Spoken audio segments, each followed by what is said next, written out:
ये पूरी दुनिया स्पेशलिस्ट के लिए बनी है। आपने देखा होगा कि स्कूल में, कॉलेज में सभी यही कहते हैं और एक ही करियर एडवाइस देते हैं कि एक चीज़ चुनो, उसमें डीप जाओ और बेस्ट बनो। तो उस समय आप अंदर से गिल्ट फील करते हो एंड आपको उस टाइम पे ऐसा फील होता है कि ये मेरी वीकनेस है। पर क्या हो अगर मैं बताऊं कि ये आपकी सबसे बड़ी वीकनेस नहीं है, बल्कि आपकी सबसे बड़ी सुपर पावर है। तुम उस तरह से वायर्ड नहीं हो और ना ही तुम्हारा दिमाग उस तरह से काम करता है। इसलिए जब भी तुम कोशिश करते हो एक चीज पिक करने की, लियोनार्डो दा विंची एक पेंटर थे ना, बट वो एक इंजीनियर भी थे, मैथमेटिशियन भी थे और एक म्यूजिशियन भी थे। वो लोग जो एक जगह रुकते नहीं, वो लोग जिनको दुनिया की हर चीज फैसिनेटिंग लगती है और वो लोग सब कुछ करना चाहते हैं, सब कुछ सीखना चाहते हैं, जिसकी वजह से नई चीजें देखने पे, नई स्किल सीखने पे, नए एक्सपीरियंस लेने से उनका डोपामिन सिस्टम ज्यादा एक्टिवेट होता है। इसलिए जब तुम खुद के दिमाग को समझ आओगे तो वही तुम्हें जो तुम्हारी वीकनेस लगती है वो तुम्हें तुम्हारी सुपर पावर लगने लगेगी।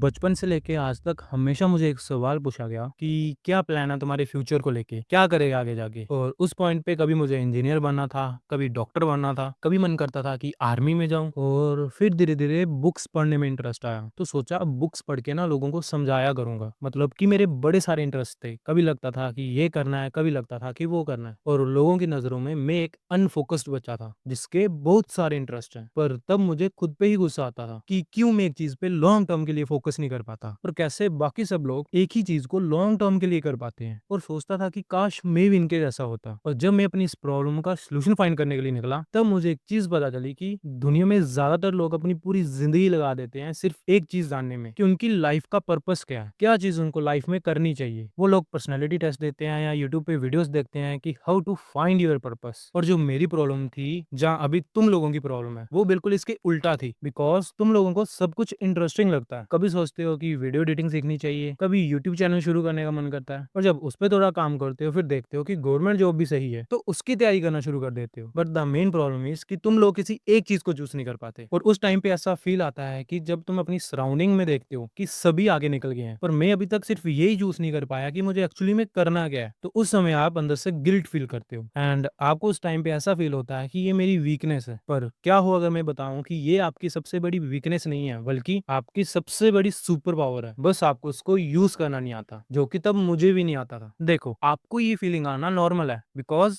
ये पूरी दुनिया स्पेशलिस्ट के लिए बनी है। आपने देखा होगा कि स्कूल में, कॉलेज में सभी यही कहते हैं और एक ही करियर एडवाइस देते हैं कि एक चीज चुनो, उसमें डीप जाओ और बेस्ट बनो, डॉक्टर बनो, इंजीनियर बनो, सीए बनो, अपनी एक लेन पकड़ो। बट देखा जाए ये चीज भी सही है, पर काम भी सिर्फ उन लोगों के लिए करती है जो उस तरह से वायर्ड हैं, जिनका दिमाग उस तरह से काम करता है। बट तुम उस तरह से वायर्ड नहीं हो और ना ही तुम्हारा दिमाग उस तरह से काम करता है। इसलिए जब भी तुम कोशिश करते हो एक चीज पिक करने की एंड 3-4 महीने उसमें लगाते हो, फिर तुम्हारा मन इधर उधर भटकना शुरू कर देता है। फिर मन करता है कि इस चीज को छोड़ के कोई दूसरी चीज कर लो, क्योंकि आप लोग सब सीखना चाहते हो, आपको अच्छा फील होता है, नई नई चीजें आपको एक्साइटिंग लगती हैं। इसी कारण आप सिर्फ एक लेन पे ज्यादा देर तक नहीं रह पाते और अपने इंटरेस्ट को बार बार स्विच कर लेते हो। एंड जब ये साइकिल बार बार रिपीट होता है, तो आप खुद पे डाउट करना शुरू कर देते हो, जो कि एकदम नॉर्मल बात है, क्योंकि ऐसा होता है जब आप अपनी सराउंडिंग को देखते हो और खुद को देखते हो, तब ऐसी फीलिंग आना नॉर्मल है। इसलिए ऐसे लोगों को नाम दिया जाता है स्कैनर्स। वो लोग जो एक जगह रुकते नहीं, वो लोग जिनको दुनिया की हर चीज फैसिनेटिंग लगती है, और वो लोग सब कुछ करना चाहते हैं, सब कुछ सीखना चाहते हैं। इवन कि वो लोग जो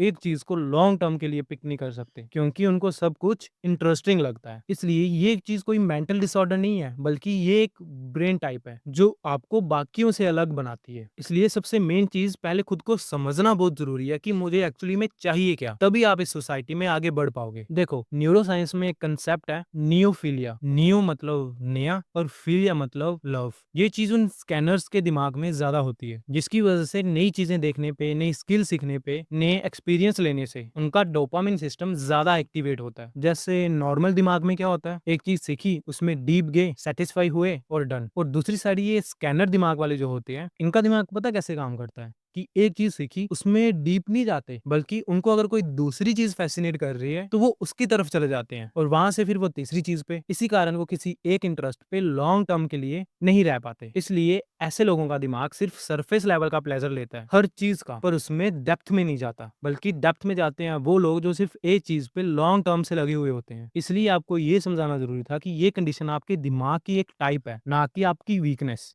और सच बताऊं तो ये एक एवोल्यूशन का रिजल्ट है, क्योंकि जब बात करें 20,000 साल पहले जब इंसान जंगल में रहते थे, उस समय जो ट्राइब्स थी उनको एक टाइप के लोगों की जरूरत थी जो हर काम को थोड़ा थोड़ा जानते हो, थोड़ा हीलिंग करना, थोड़ा नेविगेशन, थोड़ा शिकार करना, मतलब कि ऐसे लोगों की जरूरत थी जो सरफेस लेवल पे सब कुछ थोड़ा थोड़ा जानते थे। और इस तरह के लोगों की ही उस टाइम पे सबसे ज्यादा वैल्यू की जाती थी। इसी वजह से कुछ लोगों का दिमाग इस तरह से डिजाइन हो गया कि वो सब कुछ सीखने में इंटरेस्टेड रहे। और फिर जैसे जैसे टाइम आगे बढ़ा, इंडस्ट्रियल रेवोल्यूशन आया, तब इंसानों को जरूरत पड़ी स्पेशलिस्ट लोगों की, क्योंकि उस समय फैक्ट्रीज में ऐसे लोग ही चाहिए थे जो एक चीज को अच्छे से करें। एंड इसी एक मूवमेंट की वजह से स्कैनर ब्रेन वाले लोगों को प्रॉब्लम डिक्लेयर कर दिया गया कि ये सबसे अनफोकस्ड और स्कैटर लोग हैं जो किसी एक चीज पे लॉन्ग टर्म के लिए फोकस नहीं कर पाते, जहां बोल सकते हो कि किसी एक चीज पे लॉन्ग टर्म के लिए नहीं टिक सकते। एंड तब से लेके अब तक शायद वही चल रहा है। तभी तो स्कूल कॉलेजेस में भी ये बोला जाता है कि पिक वन सब्जेक्ट जिसमें तुम सबसे अच्छे हो। एंड सोसाइटी बोलती है कि पिक वन करियर। उस टाइम पे स्कैनर दिमाग वाले टूट जाते हैं, क्योंकि वो किसी एक चीज को पिक नहीं कर सकते। इसलिए तब उनको ऐसे फीलिंग आती है कि मैं क्यों किसी एक चीज को पिक नहीं कर पा रहा, क्यों मेरा इंटरेस्ट बार बार किसी दूसरी चीजों में शिफ्ट होता है, आखिरकार मेरा ट्रू पर्पस ही क्या है। बिकॉज आज के टाइम में तुम्हारे पास बहुत सारे ऑप्शन हैं, जिसकी वजह से आप लोगों को हो जाती है चॉइस ओवरलोड, मतलब कि जितने ज्यादा ऑप्शन उतना ज्यादा पैरालिसिस।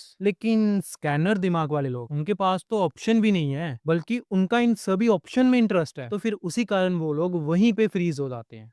अब आपको समझ आया कि बहुत सारे इंटरेस्ट होना प्रॉब्लम नहीं है, इस चीज को प्रॉपर स्ट्रेटेजी के साथ डील नहीं करना एक प्रॉब्लम है। अगर आप अपनी इस सुपर पावर को यूज करना सीख गए ना, तो आप लोगों को इस सोसाइटी में सक्सेसफुल होने से कोई भी नहीं रोक सकता। बिकॉज आपके अंदर ही वो यूनिकनेस होगी जो किसी के पास नहीं होगी। बट वही बात है ना कि अगर आपको इसे यूज करना नहीं आता तो यही चीज आपकी सबसे बड़ी वीकनेस भी बन जाती है। तो अब आते हैं सीधा सोल्यूशंस पे कि क्या करा जाए, किस तरह की स्ट्रेटेजी बनाई जाए ताकि हम अपनी इस वीकनेस को सुपर पावर में कन्वर्ट कर दें और अपने लिए एक प्रॉपर करियर पाथ चूज कर पाएं।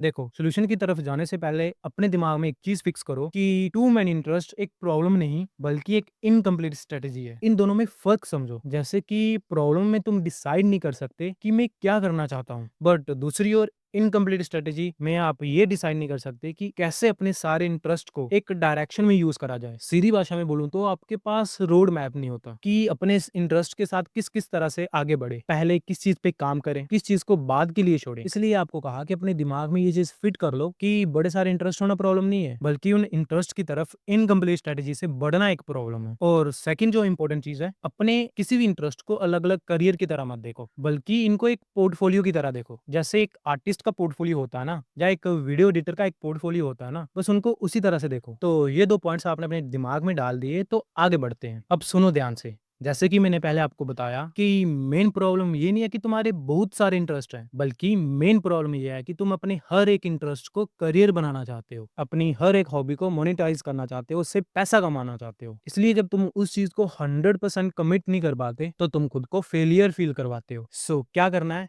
एक कॉपी पेन पकड़ो और 3 बॉक्सेस बनाओ। पहले बॉक्स के नीचे लिखो द मनी मेकर, दूसरे बॉक्स के नीचे लिखो the soul stuff, and the last box के नीचे लिखो द क्यूरियोसिटी सेल्फ। बना लिए 3 बॉक्स। अब इस पेज को साइड रखो और एक नया पेज लो एंड उस पे अपने सारे इंटरेस्ट लिख लो, जितने भी हैं। मतलब कि जो जो चीजें भी आपको फैसिनेटिंग लगती हैं, आपको करना पसंद है, आपका इंटरेस्ट है उसमें, सब कुछ लिख दो। मतलब कि 1% भी कमी मत छोड़ना, जितना कुछ भी है ना सब कुछ लिख देना। फॉर एग्जाम्पल, जैसे आपको डॉक्टर बनने में इंटरेस्ट है वो भी लिख दो, आपको लॉ करना है, आपको पेंटिंग करना भी पसंद है, आपको गिटार बजाना भी पसंद है, वीडियो एडिटिंग करना, कंटेंट क्रिएशन करना, मतलब कुछ भी बस उस पेज पे लिख डालो। इस चीज के लिए आप टाइम ले सकते हो, आराम से बैठ के सोच के लिखना अपने जितने भी इंटरेस्ट है सब कुछ। एंड अब इसके बाद इस पेज को बिल्कुल सामने रखो और आ जाओ वापस उन 3 बॉक्सेस पे, the money maker, soul stuff और क्यूरियोसिटी सेल्फ। अब सबसे पहले आपको अपना मनी मेकर ढूंढना है, मतलब कि वो जो सारी हॉबीज या जो सारे इंटरेस्ट आपने वो पेज पे लिखे हैं उन सब में से आपको अपना एक मनी मेकर ढूंढना है, जिसकी वजह से आप पहले पैसा कमा पाओ। मतलब कि आप एक ऐसी स्किल को चूज करो जो 1-2 साल में आपको पैसा कमा के दे। मतलब कि आपके इस मनी मेकर बॉक्स में सिर्फ 1 या 2 स्किल होनी चाहिए, बिकॉज मेन चीज पैसा ही है। जब आप पैसा कमाना शुरू कर लोगे तभी आप अपनी बाकी स्किल्स पे फ्री माइंडेड होकर काम कर पाओगे। बट ये गलती मत करना जो मैक्सिमम लोग करते हैं कि बस ऐसे रैंडम कुछ भी डाल डाल दो, सिर्फ वही चीज जो आपको पैसा कमा कर दे, जैसे कि कुछ भी हो सकता है, राइटिंग हो गया, coding, video editing, sales, marketing. But अगर पढ़ाई में इंटरेस्ट हो तो कोई गवर्नमेंट एग्जाम, मतलब समझ गए ना कि उस बॉक्स में कोई भी ऐसी चीज डालो जो 1-2 साल में आपको पैसा कमा के दे, और सबसे मेन कि तुम उस काम को हेट नहीं करते हो, वो तुम्हारे लिए कोई जबरदस्ती वाला काम ना हो। इसलिए शुरू में ही मैंने आपको कहा था कि एक पेज पे अपने सारे इंटरेस्ट लिख दो और उन्हीं में से ही पिक करो, ताकि आप अपने इस पैसे कमाने वाले काम को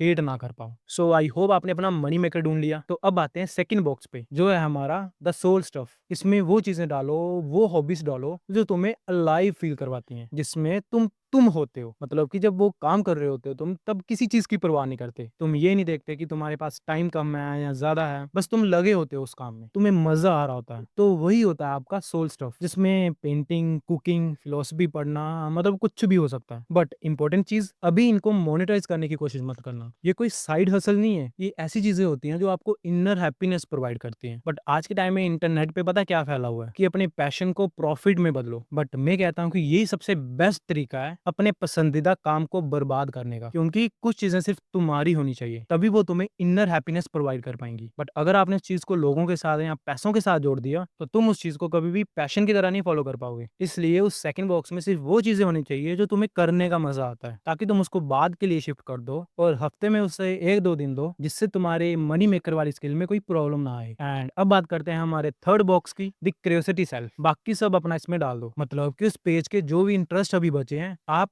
इसमें डाल दो, इस बॉक्स के अंदर। इन कामों को तब शुरू करना है जब आप अपना मनी मेकर कंफर्म कर लोगे। बट एक चीज का ध्यान रखना कि अपने दिमाग को ये मत बोलना कि मैं इन चीजों को छोड़ ही दूंगा और सिर्फ एक चीज पे फोकस करूंगा। ये चीज गलती से भी मत करना, क्योंकि ये चीज आपके इंस्टिंक्ट के खिलाफ होगी। इसलिए सिर्फ इतना भरोसा दिलाओ खुद को कि हाँ मैं ये चीजें करूंगा, बट पहले मेरा मनी मेकर कंफर्म हो जाए, फिर मैं अपने इन सारे इंटरेस्ट पे काम करूंगा। और जब आप इस स्ट्रेटेजी को फॉलो करोगे, तभी आप अपने इस मल्टीपल इंटरेस्ट वाली आइडेंटिटी का असली यूज कर पाओगे। पर मैं एक चीज फिर से रिपीट कर रहा हूँ, जिसको आप नोट कर लेना, कि कभी भी अपने दिमाग को ये मत बोलना, ना उसको ये फील कराना, मैंने अपने सारे इंटरेस्ट छोड़ दिए हैं सिर्फ उस एक मनी मेकर वाले काम के लिए। ये चीज अपने दिमाग को कभी मत बोलना। अगर बोलना है तो सिर्फ ये बोलना कि मैं ये सब काम करूंगा जब तक मेरा मनी मेकर ना कंफर्म हो जाए। तो तब आप देखना कि आपके करियर की ग्रोथ किस स्पीड से होती है, कि अगले 1 साल तक तुम अपने टाइम का 80% उस मनी मेकर वाले बॉक्स में डाली गई स्किल पे दोगे। और जब तुम्हारे पास उस स्किल से पैसा आने लग जाए, तो तुम अपनी उस जॉब से सबसे पहले टाइम खरीदोगे, अपने उन इंटरेस्ट पे काम करने के लिए टाइम, वो इंटरेस्ट जो तुमने अपने क्यूरियोसिटी सेल्फ वाले बॉक्स में डाले हैं। अब इस पूरी चीज को ना आपको एक एग्जांपल से समझाता हूँ। मान लो कि आपका मनी मेकर है एक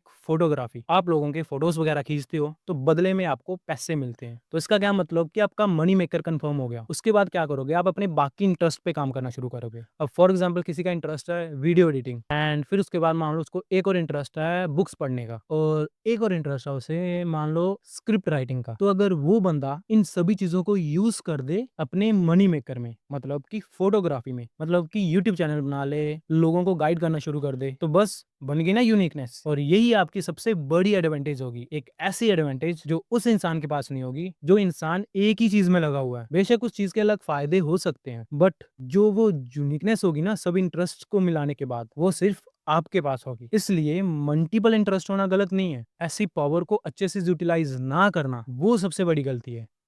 इसलिए जब तुम खुद के दिमाग को समझ आओगे, तो वही तुम्हें जो तुम्हारी वीकनेस लगती है वो तुम्हें तुम्हारी सुपर पावर लगने लगेगी। एंड अगर आपको अभी भी मेरे पे भरोसा नहीं है ना, तो आप हिस्ट्री उठा के देख लो। लियोनार्डो दा विंची एक पेंटर थे ना, बट वो एक इंजीनियर भी थे, मैथमेटिशियन भी थे और एक म्यूजिशियन भी थे। सेम आप बेंजामिन फ्रैंकलिन को देख लो, वो एक पॉलिटिशियन थे लेकिन एक साइंटिस्ट भी थे, राइटर भी थे और एक इन्वेंटर भी थे। एक और एग्जांपल दूं तो रविंद्रनाथ टैगोर एक पोइट थे, बट एक फिलोसफर, म्यूजिशियन और एक सोशल रिफॉर्मर भी थे। और फिर भी अगर आपका मन नहीं बढ़ा तो एक एग्जांपल और देता हूँ, स्टीव जॉब्स। वो एक टेक एंटरप्रेन्योर थे, लेकिन इसके साथ साथ उनका इंटरेस्ट कैलीग्राफी में भी था, उन्होंने वो भी सीखी, ज़ेन बुद्धिज्म को स्टडी किया। ये सब लोग वन थिंग वाले नहीं थे, ये सब लोग मल्टीपल इंटरेस्ट वाले ह्यूमंस थे, जिन्होंने सबसे पहले वो इंटरेस्ट चूज किया अपना जो उनको पैसा कमा के दे, एंड फिर अपने बाकी इंटरेस्ट पे काम किया, और फिर फ्यूचर में आगे जाके उन सबको एक ही चीज में मर्ज कर दिया। बट इसमें भी हैरान करने वाली बात पता है क्या है, कि इन सब ने अपने उन डिफरेंट डिफरेंट इंटरेस्ट को भी मास्टर कर लिया था, उसमें बेस्ट बन चुके थे। तो फिर तुम मुझे बताओ कि तुम कैसे स्कैटर्ड इंसान हुए, तुम कैसे अनफोकस्ड इंसान हुए। बस सीधी सी बात है कि तुम्हारे पास प्रॉपर गाइडेंस नहीं है। इसलिए मैंने शुरू में कहा था कि आपके पास वो एडवांटेज है जो बाकी लोगों के पास नहीं है, क्योंकि ऐसे लोग वहां पे भी कनेक्शन ढूंढ सकते हैं जहां पे और कोई दूसरा नहीं ढूंढ सकता। इसलिए एक सही स्ट्रेटेजी को फॉलो करो एंड खुद को गलत बोलना बंद कर दो। तो मिलते हैं किसी नई वीडियो में एक नए टॉपिक के साथ,